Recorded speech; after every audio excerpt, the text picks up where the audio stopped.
Busco un lugar para vivir y descansar,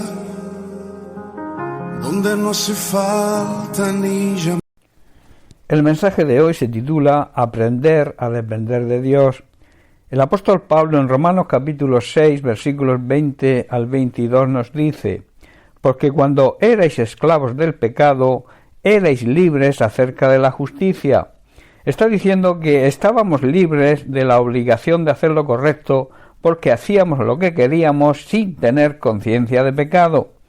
Pablo, en otras palabras, está diciendo: antes de nuestra liberación, de nuestra entrega, de nuestro nuevo nacimiento, por medio de confesar el sacrificio de Cristo como el remedio para nuestra redención, vivíamos dirigidos por el pecado, del cual no teníamos conciencia, ni sabíamos de las tremendas consecuencias del mismo. Versículo 21. Pero ¿qué fruto teníais de aquellas cosas de las cuales ahora os avergonzáis? Porque el fin de ellas es la muerte. Aquí la pregunta que surge: ¿cuál es la consecuencia? Dice: ahora, después de haber sido consciente de la gravedad del pecado, por medio de la revelación del Espíritu Santo y por haber aceptado a Cristo como Señor y Salvador personal, nos avergonzamos de las cosas que solíamos hacer, cosas que terminan en la condenación eterna. Versículo 22 dice: mas ahora que habéis sido libertados del pecado y hechos siervos de Dios, tenéis por vuestro fruto la santificación y como fin la vida eterna.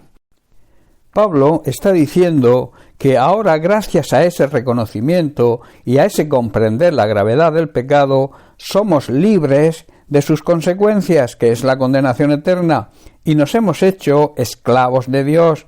Ahora hacemos las cosas que llevan a la santidad y que dan como resultado la vida eterna.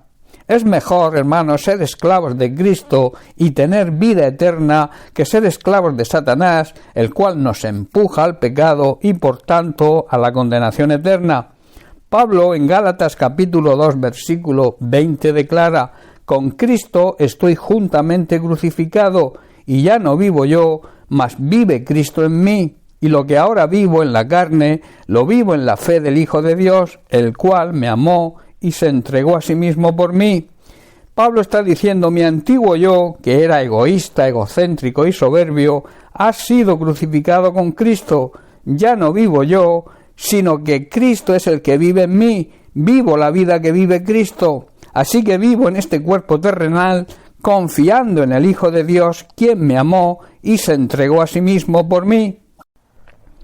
Pero, ¿qué significa estar crucificado con Cristo?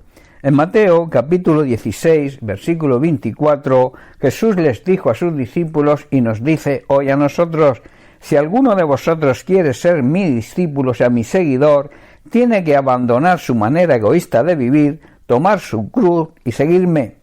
Sabemos que la cruz significa muerte. El camino de Jesús fue un camino hacia la cruz, hacia la muerte. Hay un concepto equivocado sobre lo que significa tomar la cruz y seguirle. La religión ha enseñado y sigue enseñando que llevar la cruz es aceptar cualquier desgracia que nos ocurra, y a esto lo llaman resignación cristiana. La Biblia enseña otra cosa. La Biblia enseña que llevar la cruz es llevar el mismo camino de Jesús, o sea, morir. Y la pregunta que surge es: ¿morir a qué? Morir a nuestras metas, a nuestros pensamientos, a nuestras ideas, a nuestros planes, si están fuera de la voluntad de Dios, claro, y sobre todo, morir a nuestro ego, a nuestro yo, a nuestro orgullo y egocentrismo, y así podremos seguir, podremos imitar a Jesucristo, demostrando ser verdaderos discípulos. El verdadero discípulo no se preocupa del yo, se preocupa del nosotros.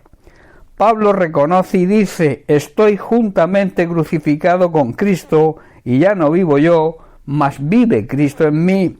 Las palabras de Pablo significan que somos nosotros voluntariamente quien depositamos en las manos del Señor nuestra independencia para poder depender en todo de Él. Dejamos de ser esclavos de nosotros mismos y de todo libertinaje, o sea, esclavos de Satanás, para hacernos esclavos de Dios, que es nuestro Padre Celestial, que nos ama y que nos va a proteger siempre y también nos guiará por el mejor camino. En definitiva, darle la supremacía de nuestra vida entregándola en sus manos. Yo soy el que debe tomar la decisión y nadie puede tomarla por mí. Dios puede dirigir nuestra vida, Él desea hacerlo cada día de nuestra vida, pero nunca te va a obligar a hacerlo. Tomar la decisión de dejarnos dirigir por el Señor es de sabios. Nunca perderemos, en cambio siempre ganaremos. En Efesios capítulo 5, Pablo, en los versículos del 15 al 17, dice, mirad, estad pendientes, pues, con diligencia como andéis, como vivís, quiere decir, no como necios, sino como sabios. Versículo 16, aprovechando bien el tiempo, porque los días son malos. Hermanos, estamos viviendo tiempos muy difíciles y necesitamos ser guiados por el Señor. No perdamos el tiempo intentando hacer las cosas a nuestro antojo o guiados por la sabiduría humana. Por tanto, no seáis insensatos, sino entendidos de cuál es la voluntad del Señor. Debemos dejarnos guiar por la sabiduría que viene de lo alto. En Romanos capítulo 12, verso 2, Pablo también declara, no os conforméis, no os adaptéis, no sigáis las costumbres a este siglo, de las personas de este mundo que siguen su propio camino y no la voluntad de Dios, sino transformaos por medio de la renovación de vuestro entendimiento, vuestra forma de pensar, para que comprobéis cuál sea la buena voluntad de Dios, agradable y perfecta. Deja tu dependencia, deja de depender del mundo que te rodea, sé humilde, empieza a depender de Dios, acepta su voluntad, que como asegura Pablo es buena, es agradable y perfecta. Deja tus propias ideas, deja quizá tus dudas, recordemos que la duda es el ladrón de la fe, empieza a confiar plenamente en el Señor y anda siempre en su voluntad, será una sabia decisión. En Mateo capítulo 5 versículo 3 Jesús nos dice, bienaventurados, que significa bendecidos, dichosos, son los que son pobres en espíritu, porque de ellos es el reino de los cielos. Jesús está diciendo que Dios bendice a los que son pobres en espíritu, a los que son humildes y reconocen su dependencia de Dios y la necesidad que tienen de Él siempre. Se dan cuenta de esa necesidad, lo reconocen, porque saben que así consiguen que el reino de los cielos sea algo que les pertenezca. Aférrate pues a la cruz y muere a todo lo que esté fuera de la voluntad de Dios. Aprende a caminar con Jesús, aprende a vivir siempre en su voluntad, que significa vivir obedeciendo su palabra, y Dios te bendecirá. Bien, pues hasta aquí el mensaje de hoy. Que Dios te bendiga. Un abrazo.